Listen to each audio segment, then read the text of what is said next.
Good morning. Let's talk intuition and Kool-Aid. What does Kool-Aid mean?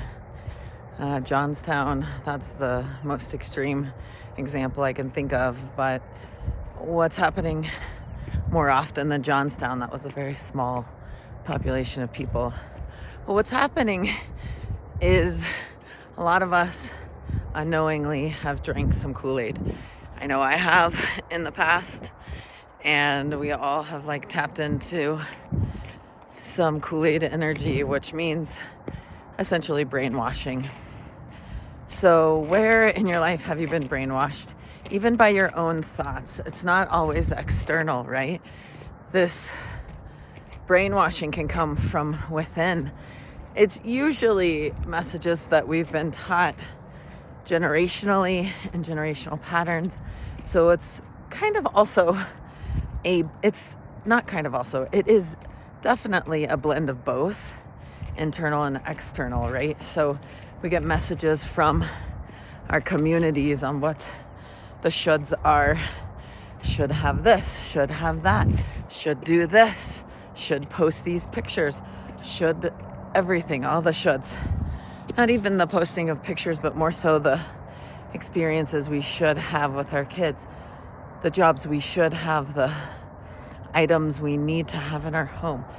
We're surrounded by it as soon as we walk into any level of media, even the news.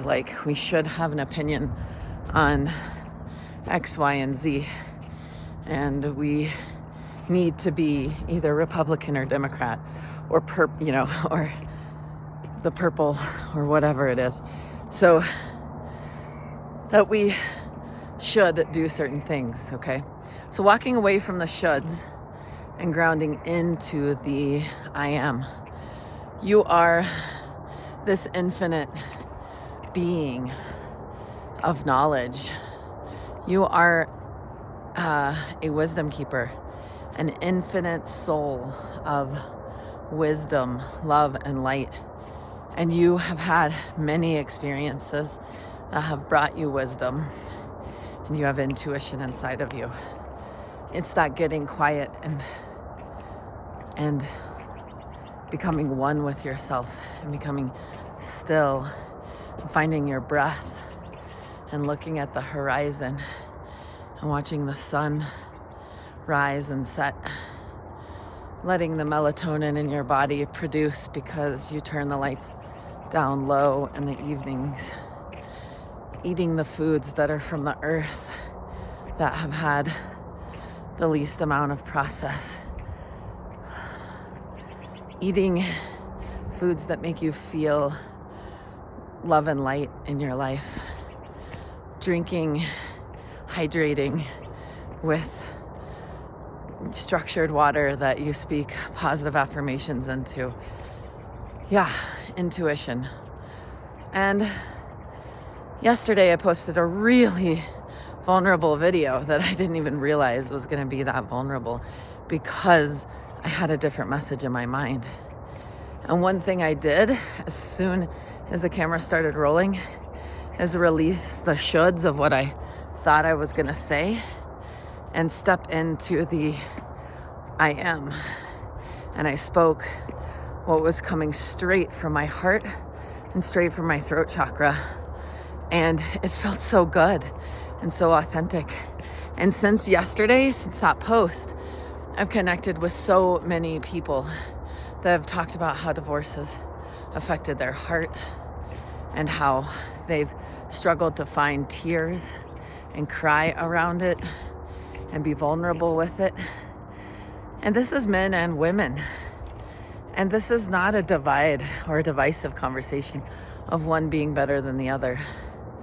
It's really an acknowledgement that we all have suffering in our life and that we all deserve acknowledgement, and that vulnerability brings us together.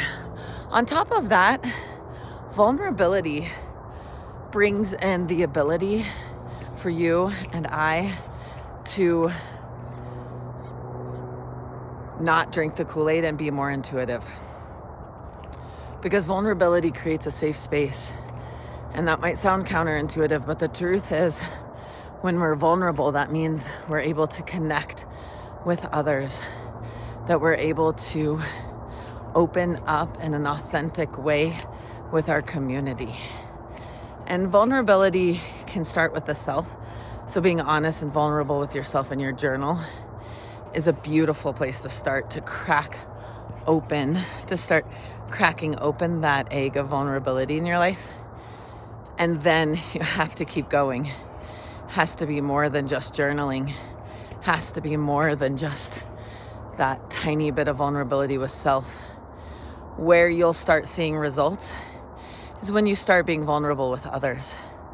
It's kind of like AA or, any form of support group of people that are going through common things.